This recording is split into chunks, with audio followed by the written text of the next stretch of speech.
दर्शक महानुभावहरू नमस्कार। नेपाली न्युज नेटवर्कमा तपाईँहरूलाई हार्दिक स्वागत छ। देशभरिका विभिन्न समसामयिक राजनीतिक घटनाक्रमका साथ फेरि पनि तपाईँहरूमाझ उपस्थित भइसकेका छौँ। केवल हामीसँगै रहनुहोला। हाम्रो च्यानलमा नयाँ हुनुहुन्छ भने कृपया लाइक, कमेन्ट, सब्सक्राइब गर्न नबिर्सिनुहोला। कहाँबाट हेर्दै हुनुहुन्छ, के भन्न चाहनुहुन्छ, मनमा लागेका प्रतिक्रियाहरू छाड्न नबिर्सिनुहोला। समाचार सबै अत्यन्त महत्त्वपूर्ण छन्। अन्तिमसम्म हामीसँगै रहनुहोला। समाचार विस्तारमा। प्रतिनिधि सभा निर्वाचन सम्बन्धी सूचनामा संवेदनशील हुन राष्ट्रिय सूचना आयोगले सरकारवालाको ध्यान आकर्षण गरेको छ। आयोगद्वारा शुक्रबार राजधानीमा आयोजित सरकारवालासँगको अन्तर्क्रिया निर्वाचन वातावरण बनाउन नेपाल सरकार निर्वाचन आयोग, राजनीतिक दल, प्रमुख मिडिया र आम नागरिकको दायित्व विषयमा सचेतना सहित निर्देशन गरिएको प्रमुख आयुक्त डा सुरेश आचार्यले जानकारी दिए। निर्वाचन विश्वसनीय बनाउन, सूचना प्रभाव सरल, सहज र जिम्मेवारीपूर्ण बनाउन, लोकतन्त्रको मेरुदण्डका रूपमा सूचना हक स्थापित गराउन निर्वाचन आयोग र राजनीतिक दलका समेत ध्यान आकर्षण गरिएको गलत, नियोजित र भ्रमपूर्ण सूचना उपर निगरानी राख्न नियमकारी निकायलाई सक्रिय बनाउन आयोगले सरकारलाई निर्देशन समेत गरेको छ। राजनीतिक दलले सूचना अधिकारी व्यवस्था गर्नुपर्ने र व्यवस्था नगरेको भए तत्काल सूचना अधिकारी तोकी सूचना प्रवाह व्यवस्था गर्न दललाई निर्देशन समेत दिएको छ। राष्ट्रिय सूचना आयोगले सूचना अधिकारी नतोक्ने सार्वजनिक निकायलाई अंकुश लगाएको छ।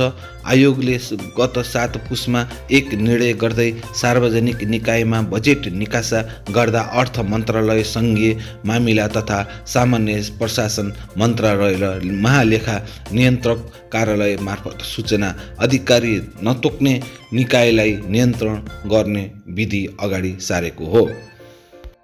सबै कोष तथा लेखा नियन्त्रण कार्यालय, प्रदेश कोष तथा लेखा नियन्त्रण कार्यालय एवं स्थानीय तहमा बजेट निकासा गर्न पूर्व अनिवार्य सूचना हक सम्बन्धी कानुनको अवधारणा बमोजिम सूचना अधिकारी सम्बन्धित व्यवस्था परीक्षण गर्न निर्देशन दिएको प्रवक्ता विष्टले बताए।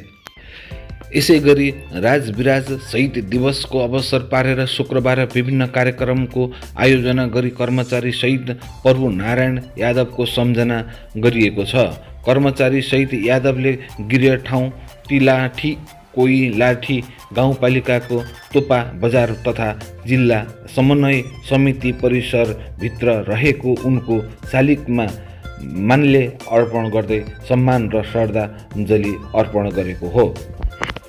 उनको शालिगमा जनमत पार्टीका अध्यक्ष डा सीके राउत, मध्य प्रदेशका अर्थमन्त्री महेश यादवका साथै विभिन्न राजनीतिक दल र सङ्घ संस्थाहरू प्रतिनिधिहरू समेत पुगी माल्य अर्पण गर्दै श्रद्धाञ्जली अर्पण गरेका हुन्।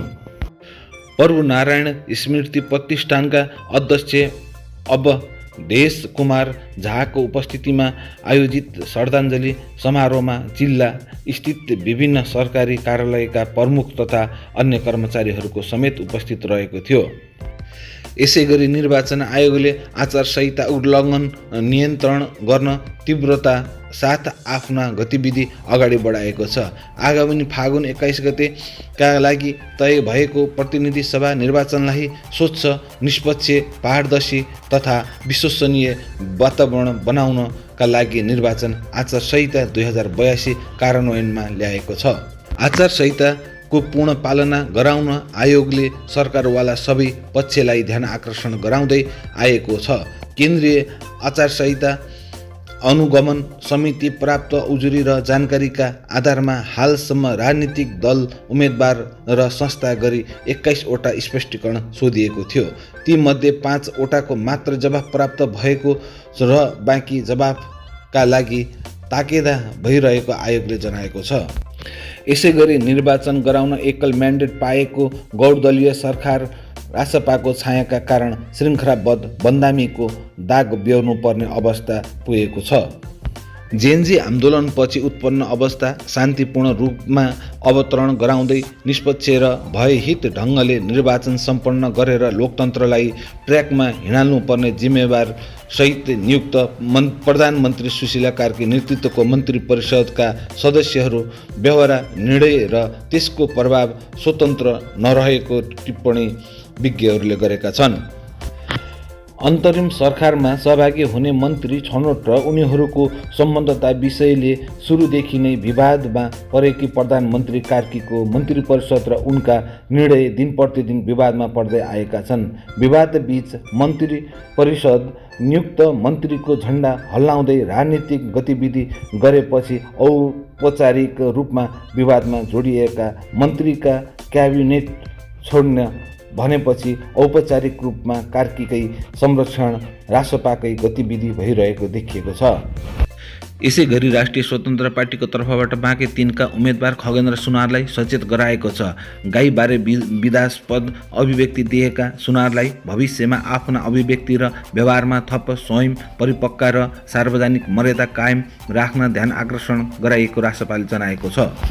महामन्त्री कविन्द्र बुर्लाकोटीले शुक्रबार विज्ञप्ति प्रकाशन गरी भनेका छन्, पार्टीले उम्मेदवार सुनारलाई सम्बोधनमा सचेत गराउनका साथै भविष्यमा आफ्ना अभिव्यक्ति र व्यवहारमा थप स्वयं परिपक्व र सार्वजनिक मर्यादा कायम राख्न ध्यान आकर्षण गराएको छ। उहाँको उद्देश्य कुनै पनि धर्म, संस्कृति वा पार्टी प्रतिको अपमान गर्ने नभएको कुरामा पार्टी आश्रित छ। सबै सुनारले व्यक्त गरेको अभिव्यक्तिलाई लिएर समाजमा पर्न गएको अनोल र धर्म संस्कृति भावनामा पुगेको चोटप्रति पूर्ण क्षमा याचना गरिसकेको पनि उनले स्पष्ट पारेका छन्। बुर्लाकोटीले राष्ट्रपा सधैँ विधिको शासन, सामाजिक न्याय, धार्मिक तथा सामाजिक सद्भाव कायम गर्दै सर्वपक्षीय समावेशी समाज निर्माणको अभियानमा अघि रहेको विज्ञप्तिमा उल्लेख गरेका छन्। सुनारले राष्ट्रिय जनावर गाईको बारे एक अन्तर्वार्तामा दिएको विवादास्पद अभिव्यक्ति भाइरल भएपछि उनको चर्को आलोचना भइरहेको छ। यसै गरी ललितपुरको गोदाबारी नगरपालिका 7 देवी चौरका 30 वर्षीय विनोद तामाङले चिरपाट प्रहार गरी श्रीमतीको हत्या गरेको भन्दै प्रहरी समक्ष आत्मसमर्पण गरेका छन्। जिल्ला प्रहरी ललितपुरका सूचना अधिकारी गौतम मिश्रका अनुसार आज बिहान 6 बजेको समयमा 23 वर्षीय कोपिला नेपाली र निजका श्रीमान 30 वर्षीय विनोद तामाङ बीच विवाद हुँदा श्रीमानले चिरपाटले हानी श्रीमतीको हत्या गरेको विनोद स्वयंले प्रहरी चौकी टिका भैरवमा आई जानकारी गराएका हुन्। दुवैजनाले मादक पदार्थ सेवन गरेको कुरा श्रीमान स्वयंले स्वीकार गरेका छन्। निज श्रीमान आफै प्रहरी चौकी टिका भैरवमा आएर जानकारी गराएका हुन्। उनले भने,